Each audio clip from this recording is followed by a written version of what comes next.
Yes, I have 4 topics on the agenda. The first one is the yearly auction, which has just taken place. Then we look at the Prisma auction calendar, followed by the flow commitment, reverse flow, and finally we have the status on CNP. We start with the yearly auction. I know this slide looks like a mess, but I'll try to explain. If we look at the blue bars, these are the actual capacities we have in our system that we put on sale on Prisma. The 4 first bars, these are the Eldon capacities, and these 2 are the Dragör capacities to Sweden. Everything which is positive up, that is entry to the system, and everything which is negative as exit capacity out of the system. And now all of these capacities, these are firm capacities, except this one to Sweden. From Sweden to Denmark, that is interruptible. And as you can see, we have a capacity of 600,000 here from Sweden to Denmark, interruptible, but we only offered 540,000. And the explanation is on the top, and that's because we only offer 90% of the capacity, and 10% is used for the daily products. If we look from Denmark to Sweden, we had 3.3 million kilowatt hours in capacity, and we sold 2.3. And if you then go to capacity to Eldon, back and forth to Germany, we have the unbundled capacities, and here we have the bundled capacities. And the way it works, we have, when we think about the capacities, we have 10 million kilowatt hours of firm capacity, and we only offer 5.2 here. The reason for that is we have used the rest to bundle to what they have on the German side. So when you buy capacity on Prisma, you can either buy bundled products or you can buy unbundled products. When we talk about unbundled products, we had 5.2 offered, and we sold 1.4. Again, northbound flow, there we sold nothing, and bundled products we didn't sell anything. So the summary of the auction would be that we did not sell any bundled products, and there were no auction premiums. I will go through this again, 4 new slides, if you didn't get it this time. And you're also possible to download it from our homepage afterwards. We have it on the Shipper Forum section. I'll just briefly go through these ones as well, because this one is only for one specific point, and this is the Eldon entry capacities. And you can see here we have a capacity, firm capacity of 7.7 million. The blue color down here, this is what we sold for the open seasons. Here you can see what he has sold on the auctions, and this year's yearly auction was nothing. But we have plenty of firm capacity. That's the green one, available to book. So we have only sold 40% of the technical capacity, and 60% is therefore left. That will be sold on the quarterly and monthly and daily auctions. This one is exactly the same as the previous one, just in the opposite direction. That is southbound, Eldon exit from our side. And here you can see that we have been selling a more capacity exit. This year 1.4, which would also increase the capacities quite a lot, from 4.2 to 10 million kilowatt hours. And we have here sold 40% of the total capacity we have available. So there's quite a lot of space for you to book more capacity if you want. Take Dragör as well. Here is going from Denmark to Sweden. You will see we have 64.7%, which has been booked. So there's still a lot of available capacity, available firm capacity to book in the future. And this one shows that spring has come to Sweden, sun is shining, and we have only a interruptible capacity for Sweden. And there is nothing has been sold of that, so there's plenty of capacity available. I think that was a brief overview of how the firm situation is at our boiling points. If we take the next step, that is the auction calendar. I will first show you the process of the auction calendar, how that one is comes into place. And secondly, I will look at which changes there are in the future. If you look at the auction calendar and the process it goes through, then we start with EU camera legislation. That legislation states that it's NSOC that decides the auction calendar, and it's decided the 1st of January every year. That means that it's not a fixed thing that can change from year to year. And NSOC makes this calendar every year, and by the 1st of November this year, it's fixed, we have to follow it. Until then, it's kind of guidelines, which we are following. Prisma will follow it, is following it now quite closely, and from the 1st of November, it will follow it 100%. And the next slide here shows you which changes will be made. The first one here is the most important one. This is the actual change, what has happened. Which has happened, and the Prisma will send a press release fairly soon on this.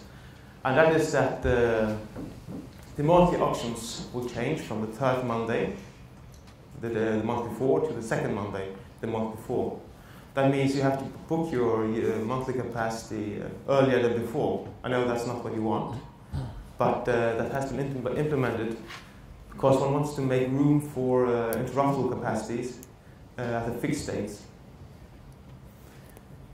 And this is only for the firm capacities these are.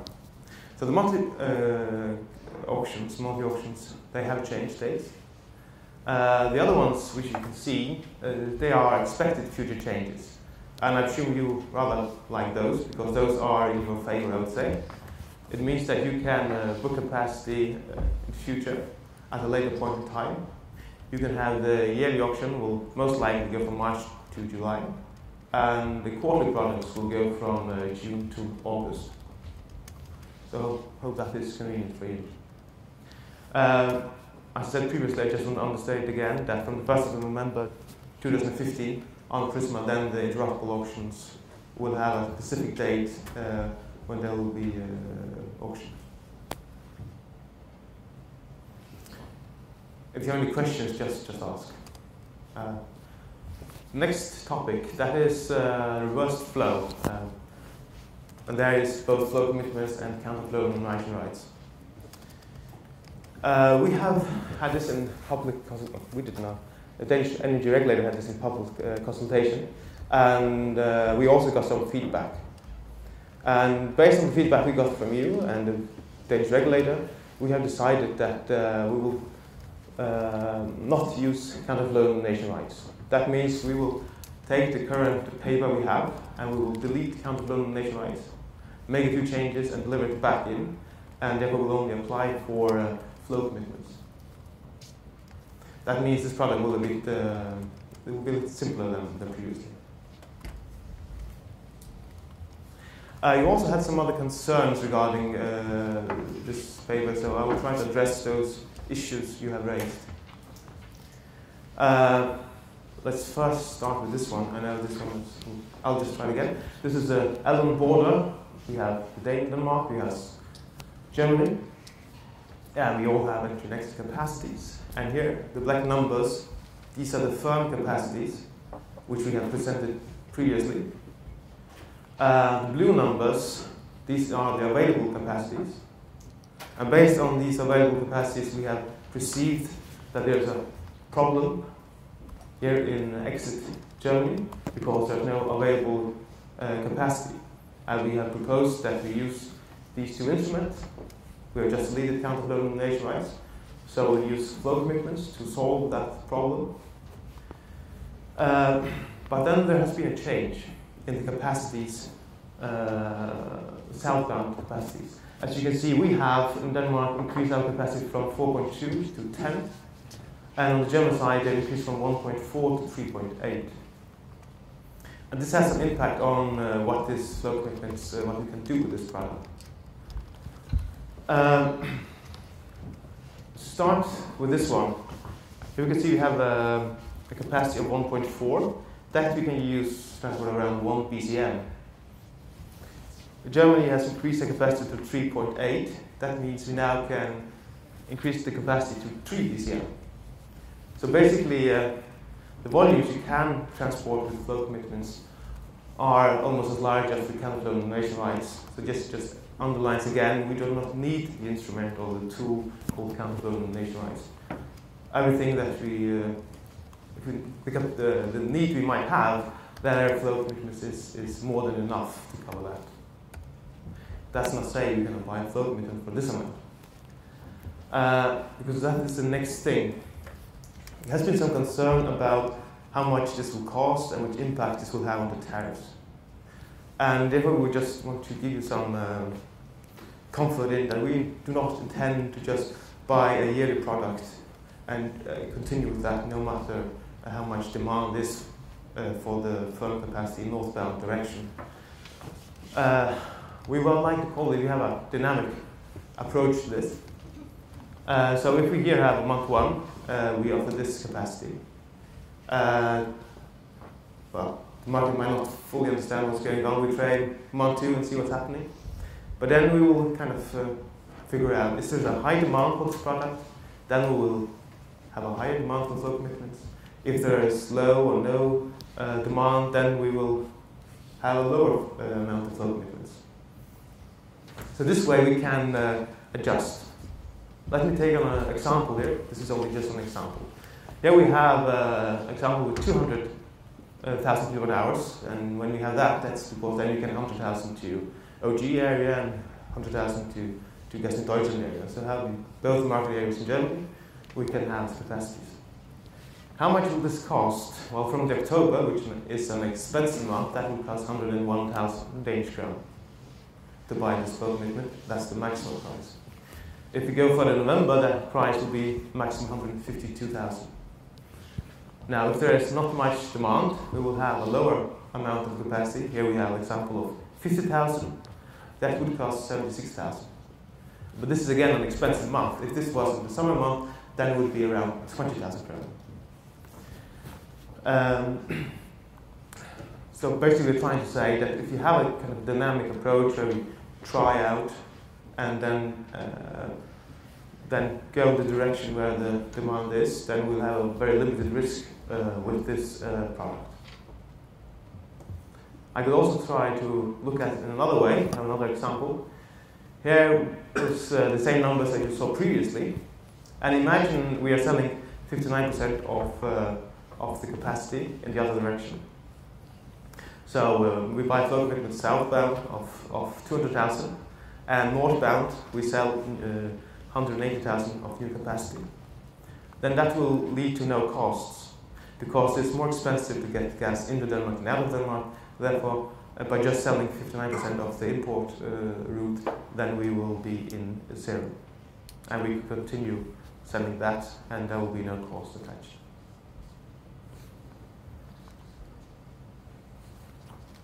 So I just want to emphasize these are examples. If you have any questions, you're welcome to ask. Another thing which is linked to the question of costs, that is how much should we pay for the flow commitments. Instead of putting a price on, we're saying we want to have an auction. So the lowest bid will get the contract. But we are putting on a max price, the maximum price we're willing to pay. And what we're creating is a monthly product. A monthly product has a higher cost than the yearly contract, so that is a multiplier of 1.46. And what you're saying that if you want to create monthly products, you need to buy that capacity from us beforehand in southbound direction. Therefore, you need to buy either a yearly product or a quarterly product. And by giving the right to create, using yearly or quarterly product to create capacity in the other direction at the monthly level, we have created a product with this multiplier of 1.47. And we say that the maximum price, therefore, should be the price of the quarterly tariff. So that is a yearly tariff, 1.47. The reason we say that is because we want those that have a quarterly product also to be able to cover their costs. If you have any questions.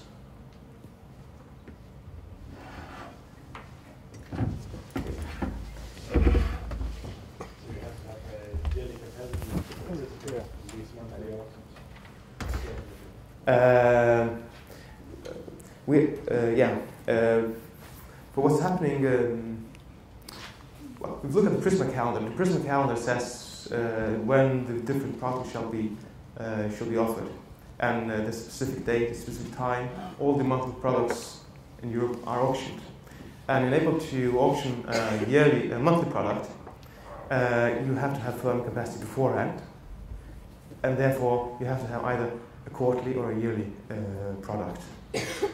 So if you have a yearly or quarterly product going southbound, you can sell us a flow commitment that can be used to sell monthly products northbound.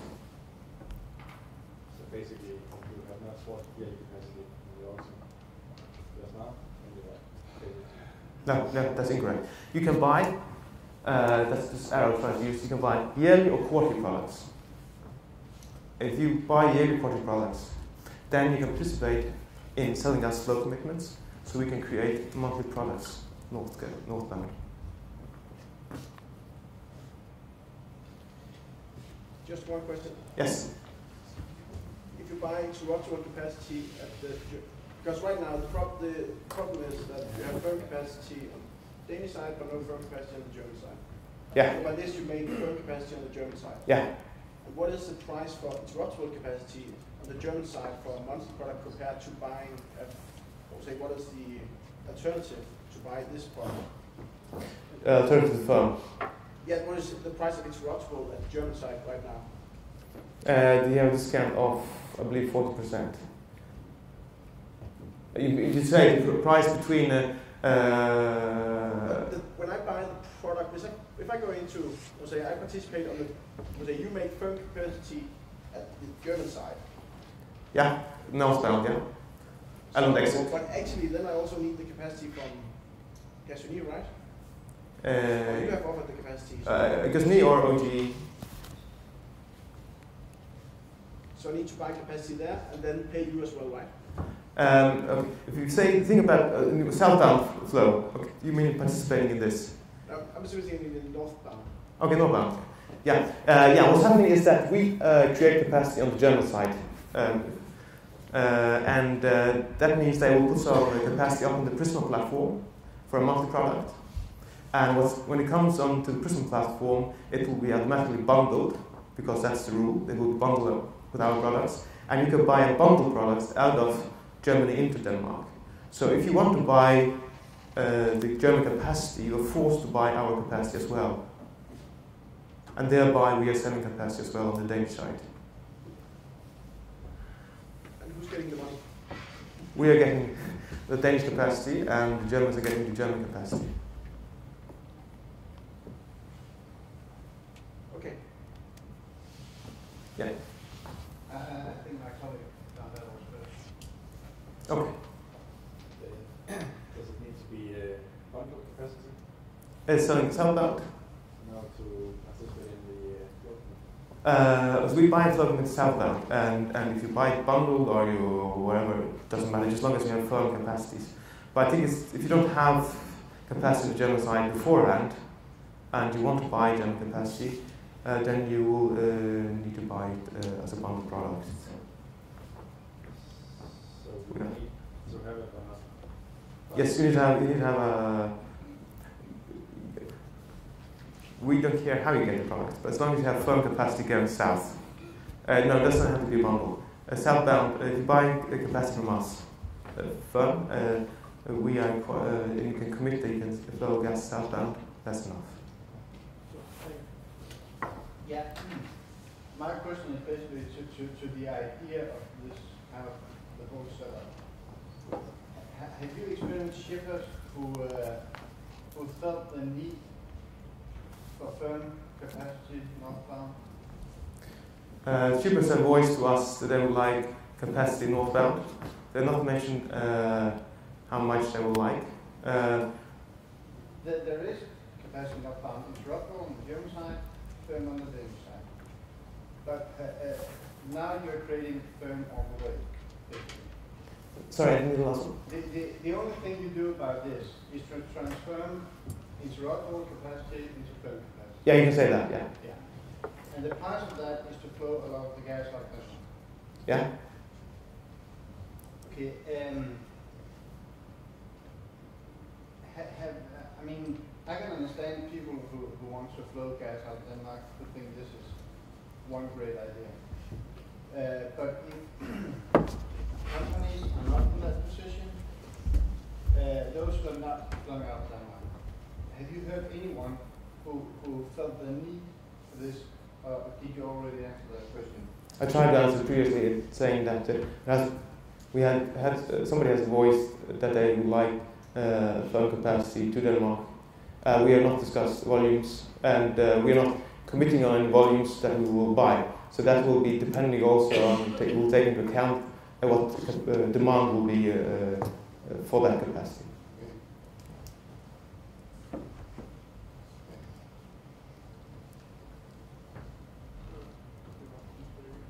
Yeah. I have actually two questions. So, one, looking for firm German exit. Yes.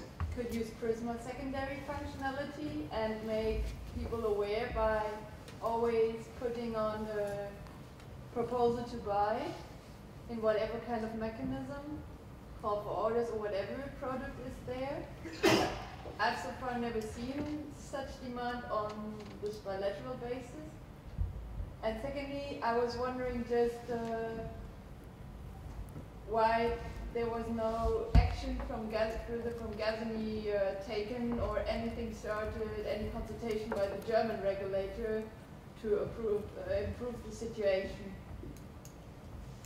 Because, I mean, there could be other flow commitment product offered in the German market to improve the situation, so while now creating it by a southbound flow product. Two questions. The first one is no. The secondary market I have not seen anything on the secondary market whatsoever. And the second one about the German regulation and asking the German regulator to come in and push the German TSOs in creating capacity to Denmark.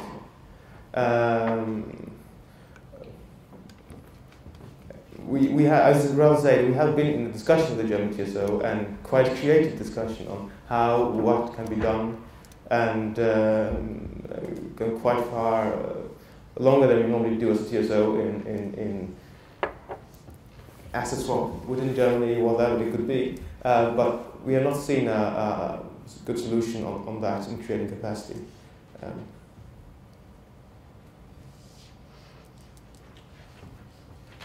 Have you considered changing the order, such you first ask for the demand? Because you say that some shippers, they are asking for firm capacity on the German side. So why not change the order of the auction? So first you have the German side, so you have the shippers, and they can make a bit better price. So they say at this price will they the demand, and then you offer that on the Danish side afterwards. So you change the order. The capacities have to be booked on Prisma. It has to follow the Prisma auction calendar, auction calendar. So we can't change the rules or change the dates of the auction.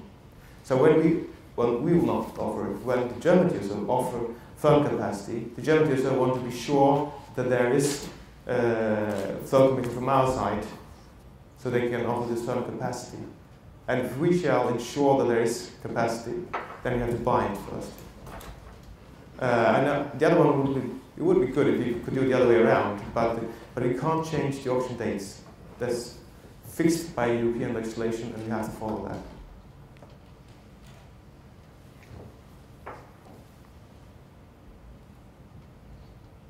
Any other questions? You're also welcome to contact us afterwards if you have some comments. And the last one, I can see I'm a bit over time, is about CMP and CP timeline. I'll do this one very short. First one is that we will deliver the methodology application to DERA on the 27th of March. and that we expect it to come into force on the 1st of October 2015. We go to a great extent in trying to avoid any disturbance to US shippers, and I will try to enforce it as simply as possible. Thank you.